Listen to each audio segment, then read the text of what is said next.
প্রথম কথা, আমি আপনাদের কয়েকদিন ধরে বলছি যে ইলেকশন কমিশন হয়তো আরো 5 দিন সময় নিত, কিন্তু তারা চূড়ান্ত তালিকা বের করতেন। মমতা ব্যানার্জি সুপ্রিম কোর্টে ছুটে গেছিলেন। কালকের তালিকায় যাদের নাম থাকবে না তাদের জন্য দায়ী হচ্ছেন মমতা ব্যানার্জি। কেউ আইন হাতে তুলে নেবেন না।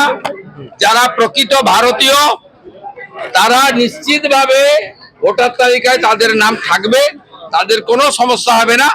যে জটিলতা বা সমস্যা তৈরি হয়েছে বা করেছে এর জন্য দায়ী রাজ্যের মুখ্যমন্ত্রী মমতা বন্দ্যোপাধ্যায়।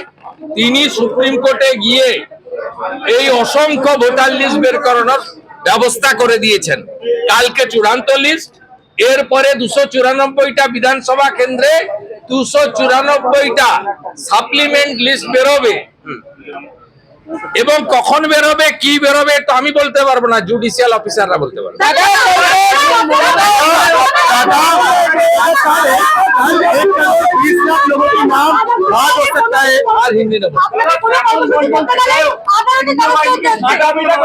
মুখ্যমন্ত্রী অনেকবারই এ কথা বলেছেন, থালা বাটি ঘটি নিয়ে আক্রমণ করো।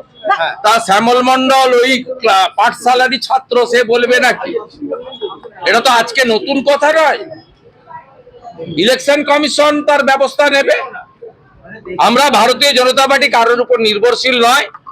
আমরা 19, 21, 24-এর নির্বাচনে 40% ভোট পেয়েছি। 2,30,00,000 ভোটারের বেশি, 58 লক্ষ এবং প্লাস 12 লক্ষ, 70 লক্ষ নাম তো চলে গেছে অবৈধ ভোটার। বাকিটা ঝাড়াই বাছাই হবে।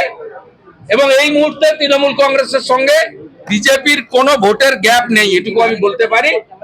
কালকে চূড়ান্ত ভোটার তালিকা প্রকাশের প্রাককালে এতদিন ভুয়া ভোটার, মৃত voter, triple double entry voter সব তৃণমূল মারতো। বিকেল বেলা ক্যামেরা বন্ধ করে তারা মারতো। এমনকি অবৈধ বাংলাদেশি অনুপ্রবেশকারী মুসলিমদের প্রত্যেকটা ভোট তৃণমূল কংগ্রেসের পক্ষে যেত। তার প্রমাণ সাত শেখ যখন আসামের এসটিএফ গ্রেপ্তার করে তিনি বলেন যে আমি 3 বার ভোট দিয়েছি তৃণমূল কংগ্রেস।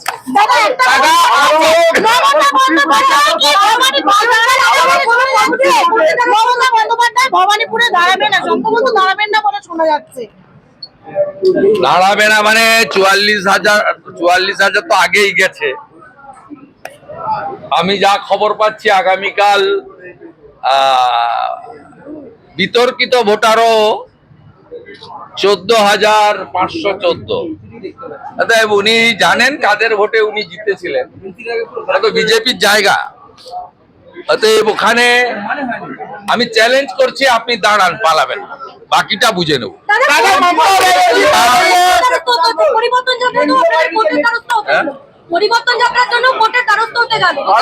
এই রাজ্যে ভোটে যাওয়ার ক্ষেত্রে বিজেপি রেকর্ড করেছে।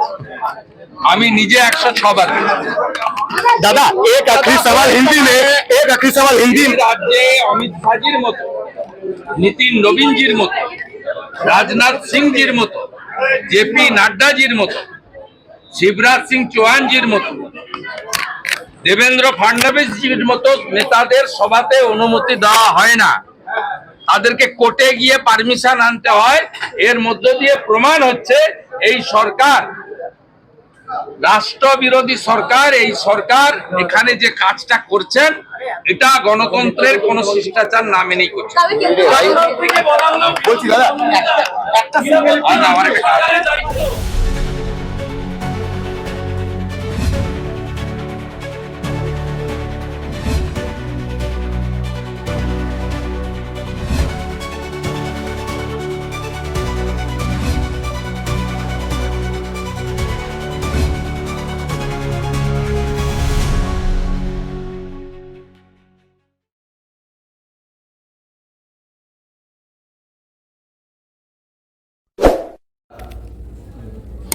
পরম প্রিয় সাংবাদিক বন্ধুগণ, বিশ্বের সর্ববৃহৎ রাজনৈতিক দল যার 15 কোটি প্রাথমিক সদস্য,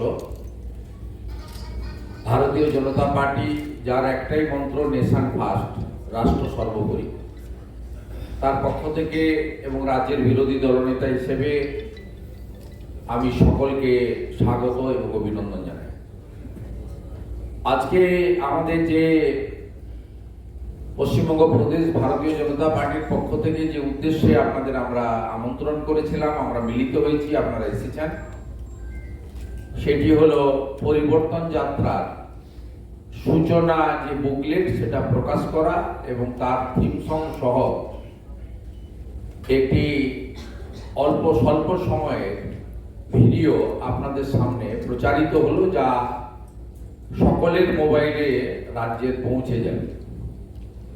আমি মাননীয় রাজ্য সভাপতি, রাজ্যসভার সাংসদ, অগ্রজ নেতা সমীর ভট্টাচার্যকে ধন্যবাদ জানাবো। তিনি এই কর্মসূচিতে নেতৃত্ব দিচ্ছেন। আমাদের রাজ্যের প্রাক্তন সভাপতি এবং ভারত সরকারের মাননীয় রাষ্ট্রমন্ত্রী শিক্ষাবিদ ডক্টর সুকান্ত মজুমদার আছেন। আমার পরে তিনি কেন পরিবর্তন যাত্রা সে বিষয়ে তার উপস্থাপনা রাখবেন। সতীর্থ দেবজিৎ সরকার, অ্যাডভোকেট রিতেশ তেওয়ারি, নীলাঞ্জন রায়, অধ্যাপক বিমল শঙ্কর নন্দ, তাদের পক্ষ থেকেও আপনাদের শুভেচ্ছা জানাই। মূল বিষয়বস্তু সমীরদা বলে দিয়েছে। আমার যে বিষয় আপনাদের কাছে বলা, সংযোজন করা, এই যাত্রা মোট 5000 কিলোমিটার ব্যাপী। এই যাত্রার যে রুট ম্যাপ তার মধ্যে অন্তর্ভুক্ত হবে এবং ভারতীয় জনতা পার্টি যেমন গৃহ সম্পর্ক অভিযান করছে, এই অভিযান আজকের নয়, সদস্যতা সংগ্রহের সময় থেকে 24 সালের শেষ থেকে আমরা এই প্রথম এই রাজ্যের 1.5 কোটি মানুষকে ভারতীয় জনতা পার্টি পরিবারে যুক্ত করতে পেরেছি, যেটা একটি বিরাট সংখ্যা রাজনৈতিক এবং অন্যান্য দৃষ্টিভঙ্গির ভিত্তিতে।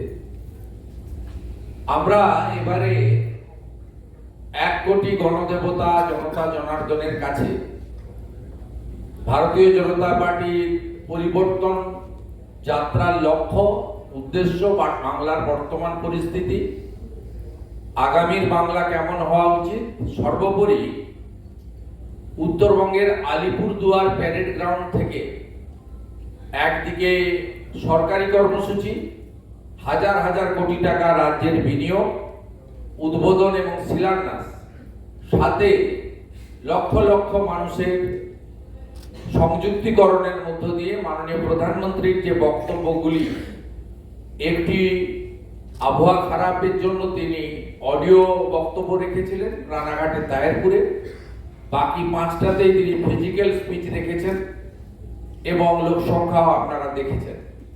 সেখানে তিনি পরিবর্তনের মূল সুর বেঁধে দিয়েছিলেন। সেটাকেই আমরা একেবারে গঞ্জ, হাট, নগরে, গ্রামে, প্রান্তে, পাহাড়ে, সাগরে, জঙ্গলমহলে, তরাই, ডুয়ার্সে, মহানগরে, নগরে এবং প্রান্তিক এলাকায় আমরা পৌঁছে দেওয়ার জন্যই এই একটি বড় কর্মসূচির আয়োজন করেছি। মাননীয় প্রধানমন্ত্রী মেট্রো রেলের উদ্বোধনের দিন দমদমে তিনি বলেছিলেন, আমি পশ্চিমবাংলার হিত গৌরব ফেরাতে চাই, বিজেপিকে সরকারে আনুন, এবং তিনি সেদিনই বলেছেন আমি গ্যারেন্টার। মাননীয় প্রধানমন্ত্রীকে গোটা পৃথিবীর মানুষ বিশ্বাস করেন, পশ্চিমবাংলার মানুষও তার প্রতি আস্থাশীল।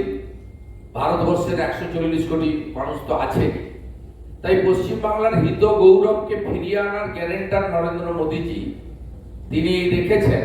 তাই এই পরিবর্তন যাত্রা সফল হবে এটা আমরা আশা করি।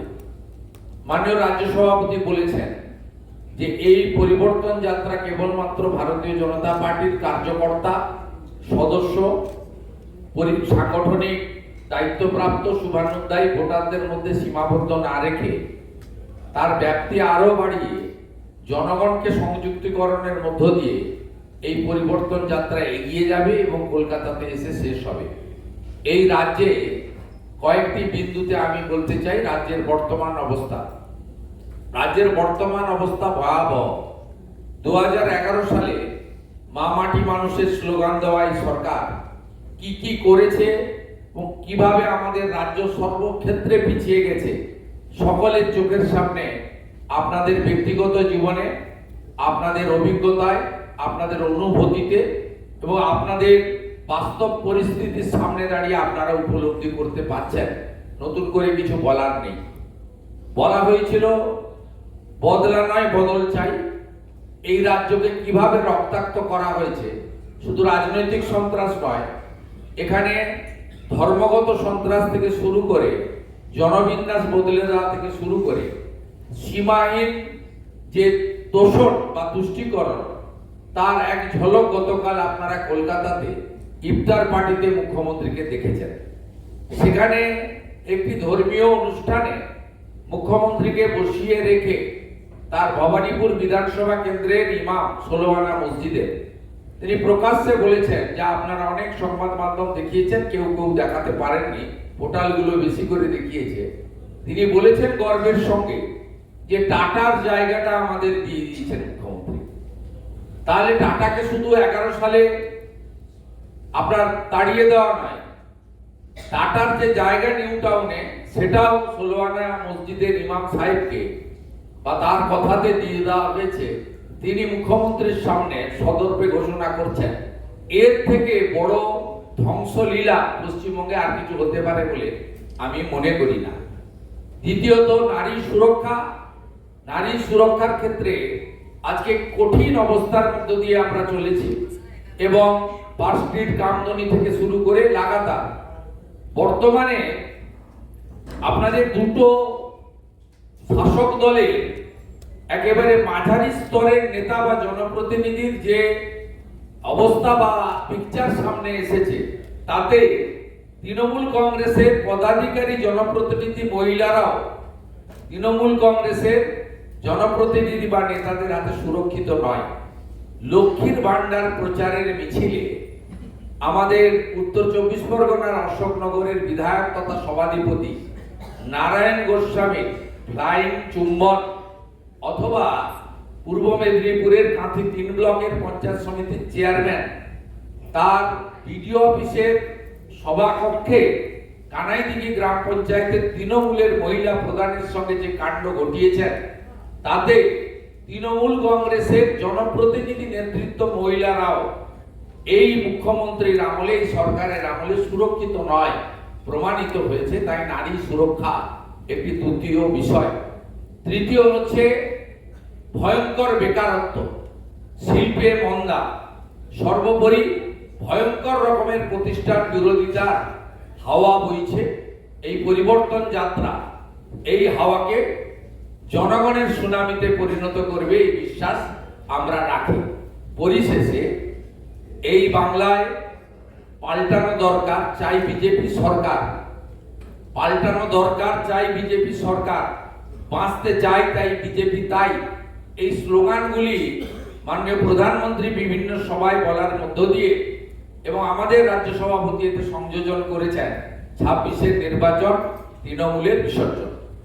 এই বিষয়কে আমরা গণতান্ত্রিক ব্যবস্থায় প্রচারের মাধ্যমে তুঙ্গে তুলতে চাই। 21টা এনডিএ বিজেপি শাসিত রাজ্যে যে জনকল্যাণমূলক কাজ হচ্ছে, প্রকৃতপক্ষে আমাদের জাতীয় সুরক্ষা এবং রাজ্যের সুরক্ষা দুটো সুনিশ্চিত হচ্ছে এই পরিবর্তন যাত্রায়, সেইটা আমরা সুনিশ্চিত করতে চাই। আমাদের রাজ্য সভাপতি বলেছেন যে আমাদের যে জামাতের উত্থান এবং বাংলাদেশের 550 কিলোমিটার এলাকাতে সীমান্তে জমি না দেওয়ার ফলে সীমান্ত সুরক্ষার যে প্রশ্ন চিহ্নের সামনে দাঁড়িয়েছে, গোটা ভারতবর্ষে যত জঙ্গি ধরা পড়ছে সবই পশ্চিমবঙ্গ থেকে আধার কার্ড বানিয়ে দেওয়া জঙ্গি। এই এক ভয়ঙ্কর জাতীয় সুরক্ষার ক্ষেত্রে প্রশ্ন চিহ্নের সামনে আমরা দাঁড়িয়ে গেছি। গতকাল পাটনাতে বিহারে ভারতবর্ষের যশস্বী স্বরাষ্ট্রমন্ত্রী তিনি একইভাবে পশ্চিম বাংলায় আগামী দিনে ভারতীয় জনতা পার্টির সরকার তৈরি হবে, সীমান্ত সুরক্ষিত হবে, অবৈধ বাংলাদেশি মুসলিম অনুপ্রবেশকারীদের হাত থেকে পশ্চিমবাংলা তথা ভারতবর্ষ সুরক্ষিত হবে, এ কথা দ্ব্যর্থহীন ভাষায় বলেছি। বারে বারে নরেন্দ্র মোদীজি সহ জাতীয় নেতারা বলেছেন, আমরাও বলেছি। একজন আদ্যপান্ত আদর্শ বাঙালি ডক্টর শ্যামাপ্রসাদ মুখার্জি, যিনি বাঙালি হিন্দুদের জন্য এই হোমল্যান্ড দিয়ে গেছিলেন 1947-এর 20শে জুন, এই আদর্শ বাঙালির তৈরি করা পশ্চিমবঙ্গ যতক্ষণ না ভারতীয় জনতা পার্টি জিতছে ততক্ষণ ভারতীয় জনতা পার্টির যে তাদের যে বিজয় রথ, মোদীর যে রথের অশ্বমেধের ঘোড়া, সেই বৃত্ত সম্পূর্ণ হতে পারে না। তাই পরিবর্তন যাত্রায় সকলকে অংশগ্রহণের আবেদন জানিয়ে আমার কথা শেষ করছি।